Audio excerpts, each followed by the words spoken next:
L'homme est malade parce qu'il est mal construit.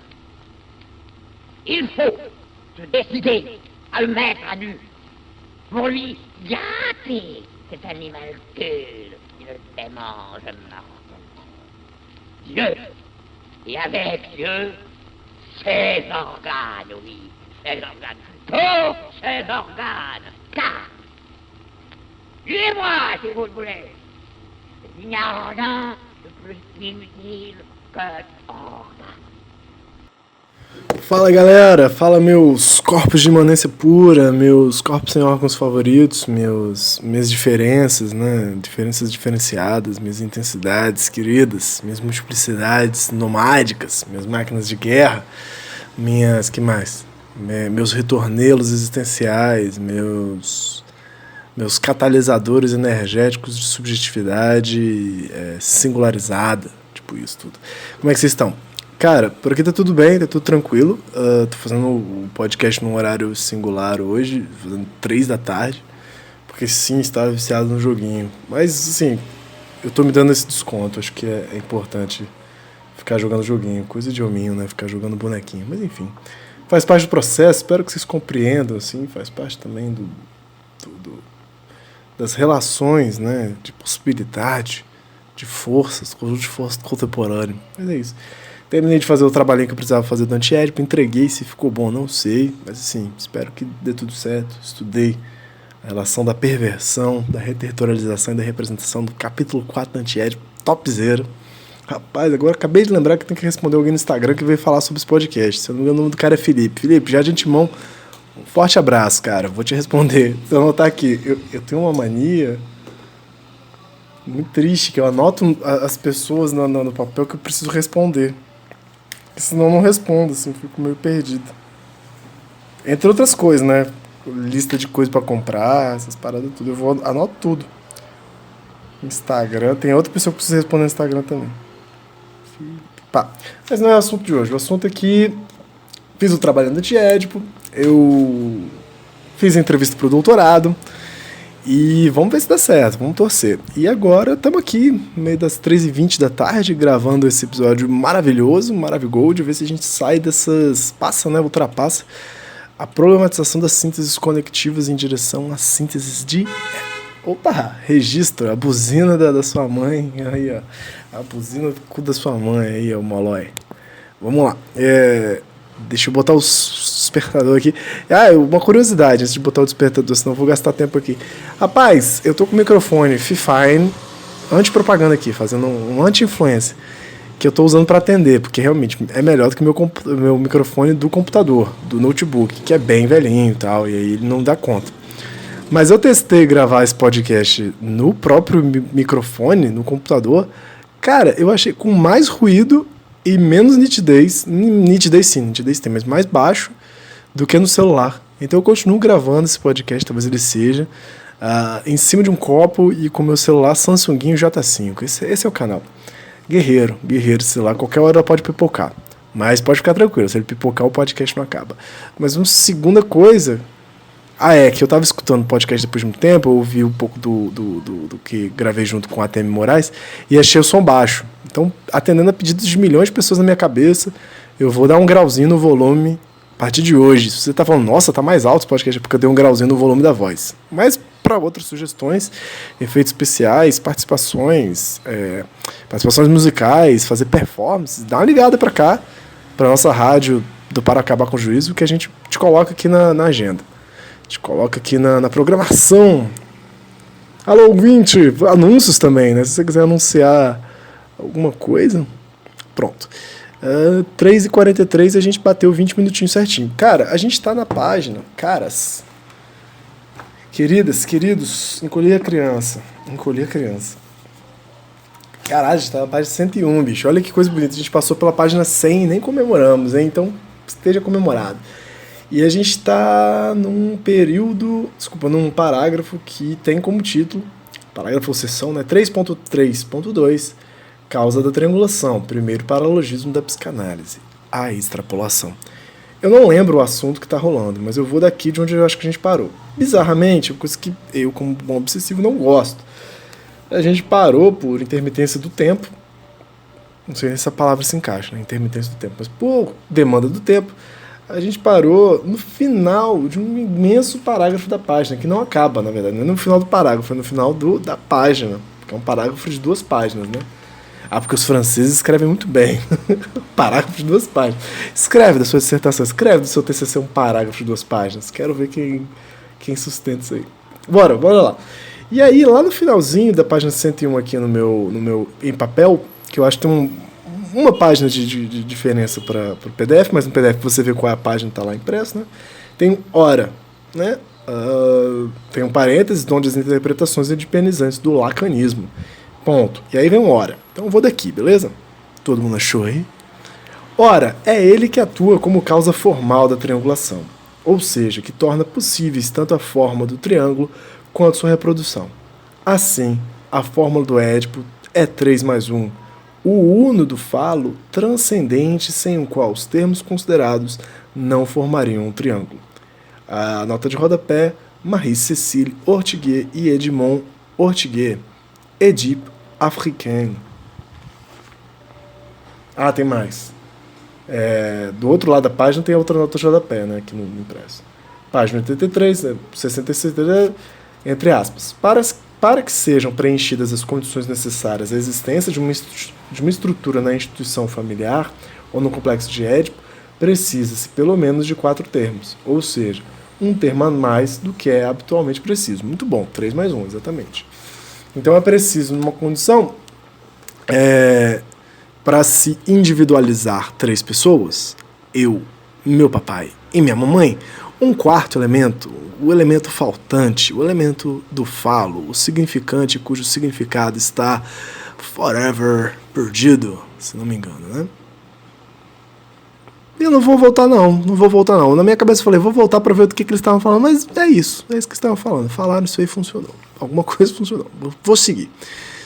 Tudo se passa como se a cadeia dita significante... Vire a página. Cadeia feita de elementos que em si não são significantes, de uma escrita plurívoca e de elementos destacáveis, fosse objeto de um tratamento especial, de um esmagamento que dela extraísse um objeto destacado, o significante despótico, a cuja lei, a partir de então, toda a cadeia parece estar presa com todos os elos triangulados. Isso aqui tem 2 comentários que eu acho que eu posso fazer, né, pelo que eu estou entendendo. E eu já supliquei a lacanianos e lacanianas do meu Brasil, vou falar com o Marcelo também. Marcelo, um abraço, Marcelo Gava. Depois as pessoas me processam, que eu falo nome e sobrenome das pessoas aqui aleatoriamente, mas um forte abraço carinhoso. Clamo por lacanianos virem aqui pra gente trocar uma ideia. O Fabrício também tem uma entrada legal aí no Lacan. Mas o que eu entendi aqui nessa história? Na concepção lacaniana há um afastamento da hipótese anatômica freudiana, né? Freud baseia a estrutura do inconsciente muito em relação ao corpo físico, à pulsão física e às estruturas anatômicas, as diferenças estruturais anatômicas, principalmente entre o homem e a mulher, entre o pênis, ter ou não ter um pênis, né? Pênis e vagina. E o Lacan, para quem não sabe de psicanálise, como eu, que eu entendo, ele troca isso tudo, tipo assim, não tem nada necessariamente aí, ou até tem, mas tem algo que recobre o anatômico e o biológico, que é a palavra, que é o campo do simbólico. A gente não está trabalhando imaginário, a gente está trabalhando o simbólico. E o simbólico, para o senhor Lacan... Ih, rapaz, eu recebi uma mensagem aqui, deixa eu fechar o zap aqui. Fechou sozinho. Poder do pensamento. Falei, deixa eu fechar e a tela apagou. Muito bom. E o senhor Lacan vai pensar o seguinte, junto com o seu amigo da linguística, o Fernandinho Saussure, que há uma relação entre as coisas e as palavras, os significantes e os significados, né? O significante sendo aquilo que é um sinal, um símbolo, não é bem um símbolo, né? Mas é um representante de algo ou de algum objeto, de algum significado, né? E não necessariamente um objeto físico, mas de um significado. E aí, nessa ponte entre o significante e o significado, entre o representante e o representado, e aquilo que é representado, né? Em bons termos, há sempre um gap, há sempre uma iância, há sempre uma distância. E é verdade. Você vai botar uma palavra numa coisa e vai durar por um tempo, mas depois vai deixar de ser aquela coisa, vai se decompor, vai virar outra coisa, vai fazer outra história. Mas as palavras são isso, né? São o que a gente tem. E aí, na ideia do Sr. Lacan, o problema não é tanto, né, da estruturação do inconsciente, não é tanto de uma diferença anatômica ou de uma realização quanto à própria anatomia e a biologia, mas com relação às palavrinhas. Por isso, aos significantes, o inconsciente se estrutura como uma linguagem, né, para Lacan. Porque quando a gente vai aprender a falar, a gente vai falando, a gente vai botando significante nas coisas, mas na verdade a gente não bota, a gente vai recebendo vários significantes, a gente vai se inserindo, desde que antes da gente nascer, a gente vai se inserindo no grande mundo da linguagem, o mundo do grande outro. Ah, isso que é o grande outro, é a linguagem. Até um certo ponto eu acho que é o grande outro. Quando fala de outrinho, é essa relação gostosa entre eu e você. Mas o grande outro é isso que permite a relação entre os pequenos outros, entre os outrinhos. É a linguagem, la langue. A possibilidade de hablar. Eu hablo uma coisa e você finge que eu entendo, eu finjo que foi entendido. Esse é o jogo. E nesse fingimento gostoso é que está a falta. É que está a lacuna entre o representante, o representado, o significante, o significado.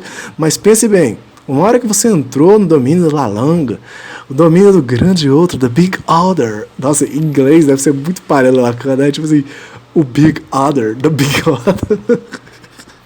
É quase um big brother, meu, né? Em português não é grandes coisas não, né? Em português é o grande outro e o outro, né? O outro em letra minúscula. Que aí às vezes a galera fala o outrinho. No diminutivo ainda, né? Diminui as pessoas parciais aí. Mas em francês é l'autre e l'autre, eu acho, né? Ou le grand autre. Eu não sei se fala le grand autre, eu não sei. Agora eu não sei. Um é com A maiúsculo, outro é com A minúsculo. Mas enfim. E a história toda é que você, inserido nesse jogo, né? Que mamãe te colocou, que o papai te colocou nesse mundo, que bosta, hein? Você joga no jogo do significante. Não tem como. Você joga no jogo da representação para a teoria lacaniana. E você entra, está inserido e é produzido e produz cadeias significantes. Porque você vai vendo que, na verdade, você não está significando nada representado, mas sim que as representações estão representando outras representações. Tenho fome. Meu amigo, essa palavrinha bonita, fome, ela representa alguma coisa que é extremamente já uma representação de outra. Você não acessa o imaginário, aquela fome real, oficial, instintual do doguinho, do gatinho, do tigre, do papagaio, do urso. Você está ali, cara, trafegando no campo das palavras, no campo da linguagem, no campo do simbólico. Você está preso à cadeia significantes. E aí, pronto, essa é a história. Então, olha a treta, né? A treta é tudo isso. Você tem relação com os outros, você tem uma relação com o grande outro, que só é possível, né, ter relação com os outrinhos por causa da relação com o grande outro, e é uma estrutura que permite que a gente se relacione com os outros, né, a linguagem, o campo simbólico, mas é uma estrutura falha. Então, acessar o seu próprio desejo, acessar o desejo do outro, tem essa interferência, né? Na verdade, tem esse caráter. A composição do desejo e o seu desejo do outro é essa coisa faltante entre o representante e o representado. E, na verdade, mais longe ainda, né? Entre o representante do representante do representante do representado, né? Num sentido que vai formando cadeias de representações. Puta que pariu, que digressão longa, hein? Caralho. Ó, se tiver um lacaniano ouvindo aí, por favor, me ajuda aí, porque devo ter falado dessa bosta pra caralho. Mas aqui tem duas críticas importantes. Aí talvez aqui seja meu dever pedagógico, né? Por isso que eu tô aqui tentando entender isso aqui. Não meu dever não, meu exercício. Entendendo essa porra que eles ficam falando de significante despótico. Mas aí tem duas paradas importantes. Primeiro, já tá lá no capítulo 1. Eles não acreditam na teoria da representação. Eles estão batendo na representação o tempo todo, né? Essa é um imbróglio deleuziano, né? Chutar de uma vez por todas a representação e a estrutura que é o baluarte da representação contemporânea. O estandarte, baluarte, não sei se é mesmo, mas o estandarte. Então, primeira coisa, eles vão abrir mão da ideia de estruturas para assumir uma ideia de signos, né? Signos pragmáticos, signos em composição, signos que fazem algo funcionar, sinais expressivos que não necessariamente são representativos.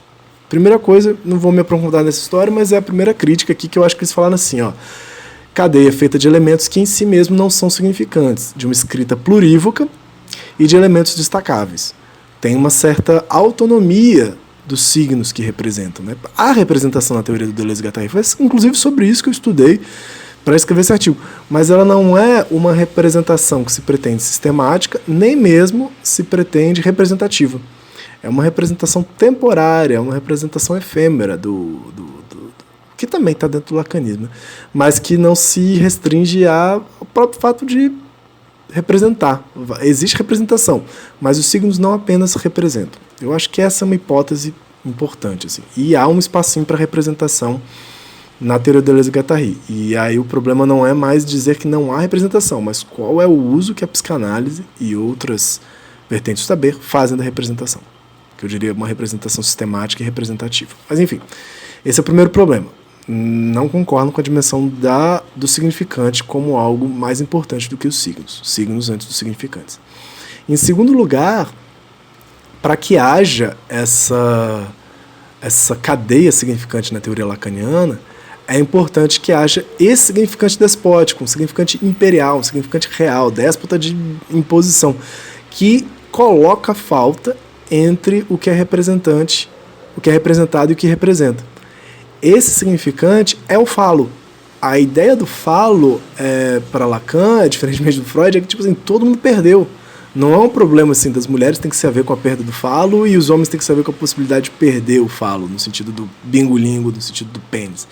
Para Lacan, o falo é o significante perdido, que todo mundo já perdeu, porque ninguém consegue significar algo através do significante de maneira completa. Ninguém consegue representar algo, representar um representado perfeitamente, né? Isso seria impossível, seria uma coisa muito louca, né? Talvez tenha até uma aproximação com a loucura mesmo para Lacan, com a forclusão.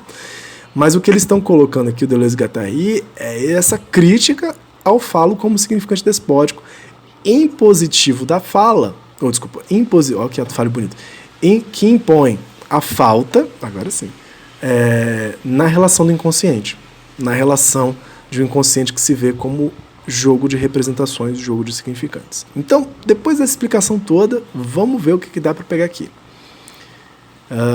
Fosse objeto de um tratamento especial, de um esmagamento que dela extraísse um objeto destacado, o significante despótico, a cuja lei, a partir de então, toda a cadeia parece estar presa. Sacaram? Toda a cadeia parece estar presa à lei do significante despótico, que é o significante que falta. Fala e fala de novo, hein?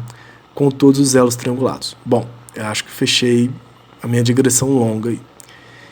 Continuo. Emprega-se aí um curioso paralogismo que implica um uso transcendente da síntese do inconsciente. 2 pontos. Passa-se dos objetos parciais destacáveis ao objeto completo destacado, do qual derivam as pessoas globais por atribuição de falta. Aqui é o jogo, né? É uma teoria do significante postulada com o significante despótico da falta, é o que permitiria a sujeição dos objetos parciais em direção às pessoas globais. Isso eu tenho dificuldade sincera de entender, então eu vou reler esse parágrafo, até esse período, porque ele está em itálico. Passa-se dos objetos parciais destacáveis, né, ao objeto completo destacado, do qual derivam as pessoas globais por atribuição da falta. Tá, vou ficar com isso aí por enquantinho. Aí que bom que eles vêm com um exemplo. Por exemplo, no Código Capitalista e sua fórmula trinitária, o dinheiro como cadeia destacável é convertido em capital como objeto destacado que só existe sob o aspecto fetichista do estoque e da falta. Vamos tentar... Aí depois eles vão fazer um exemplo do... Rapaz, aqui... Esse capítulo é difícil pra caralho, velho. Na moral. E aí eles vão dar outro exemplo do código de piano. E o código de piano faz o mesmo. A libido, como energia de extração e desligamento, conexão e corte, é convertida no falo como objeto destacado, sendo que este só existe sob a forma transcendente de estoque de falta, algo de comum e ausente que falta tanto aos homens quanto às mulheres. Vide digressão anterior. Então vamos destrinchar essa frase importante. Caralho, hoje tá pedagógico pra caralho, hein? Se você estiver ouvindo isso andando, só lamento. Vamos destrinchar a frase em itálico com esses 2 exemplos. Passe dos objetos parciais destacáveis, né, que é o que eles apoiam, as parcialidades, objetos parciais, em direção a um objeto completo destacado e que falta. Tá entendendo isso? Do qual aí sim derivam as pessoas globais por atribuição da falta, no qual é possível personalizar, individualizar as subjetivações. Os dois exemplos que eles vão trazer, claro, um de Marx, outro de Freud. Por exemplo, no Código Capitalista e sua fórmula trinitária, óbvio, todo mundo conhece, né? O dinheiro como cadeia destacável. O que eles estão dizendo isso? Cara, o dinheiro é um objeto parcial. O dinheiro tem um interesse próprio, o dinheiro tem uma parcialidade de valor muito próprio, tem uma possibilidade de valorar muito própria. Mas, quando ele não é necessariamente capital. Quando ele é convertido em capital, ou seja, objeto completo destacado, né?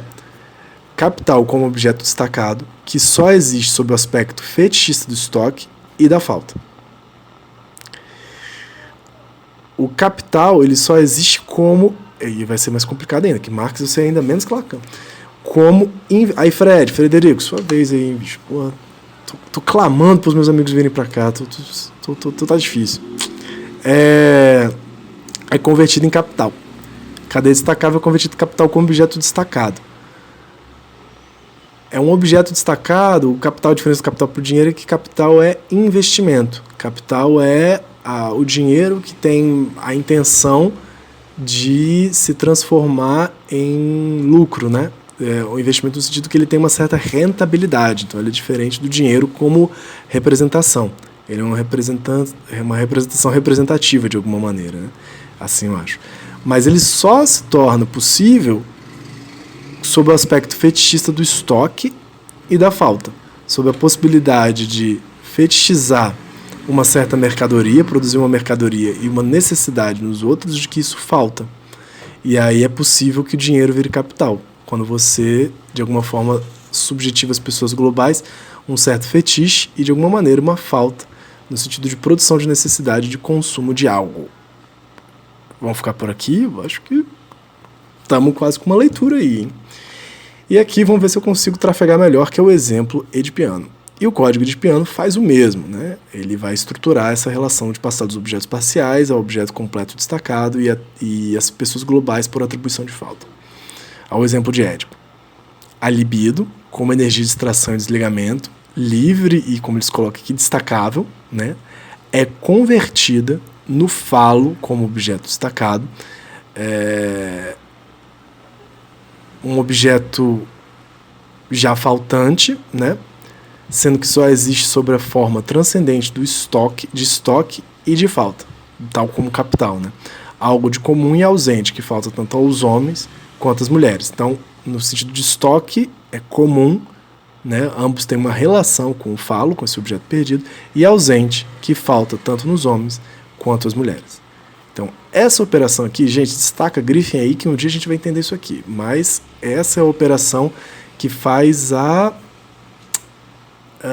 o paralogismo, né? O que implica um uso transcendente da síntese do inconsciente. Esse paralogismo que faz das sínteses conectivas, né? E também acho que ele já está falando da disjuntiva e da consumativa, as três juntas, por isso que eles estão pensando isso muito num jogo aí. Marx, Freud estão falando dessas sínteses conectivas, disjuntivas e de consumo para Deleuze e Guattari, né? Só que Marx pelo menos denuncia o capital por essa operação. E Freud, ele libera, nossa senhora, ó, já até deu o despertador, libera os fluxos do desejo e da libido, mas ele mesmo as reintegra, também porque ele está no contexto do capitalismo, ao complexo de Édipo, né? Mas ambos vão conseguir descrever essa operação de objetos parciais destacáveis, passando para objetos completos destacados, do qual deriva as pessoas globais por atribuição de falta. Marx no sentido de crítica, Freud no sentido de possibilidade de cura, né? de cura analítica ou encaminhamento das pulsões, ou etc. Né? Caralho, difícil, hein, velho? Mas vamos lá. Espero que vocês tenham acompanhado isso aí. É esta conversão que consegue empurrar. Eu vou continuar, né? Não vou terminar sem terminar essa bosta aqui, bicho, que eu tô cansado já desse capítulo, desse parágrafo. É esta conversão que consegue empurrar toda a sexualidade para o quadro de piano. Esta projeção de todos os cortes fluxos no mesmo lugar mítico de todos os signos não significantes, no significante maior. Entre aspas, a triangulação efetiva permite que o sexo especifique a sexualidade. Muito importante isso, hein? Isso aqui é do André Green. Os objetos parciais não perderam nada de sua virulência e eficácia. No entanto, a referência ao pênis dá um sentido pleno à castração. Graças a ela é que são significadas todas as experiências externas ligadas à privação, à frustração, à falta dos objetos parciais. À luz da castração, toda a história anterior é refundida numa nova versão. Então, muito importante os efeitos dessa triangulação e desse uso paralogístico, né? E o uso transcendente da síntese, que o André Green também está denunciando. Eu gostei muito disso, ó. A triangulação efetiva permite que o sexo especifique a sexualidade. Muito bom, né? A sexualidade como algo livre, conectivo de cortes, né? Livre no sentido de fluxo desteritorializado mesmo.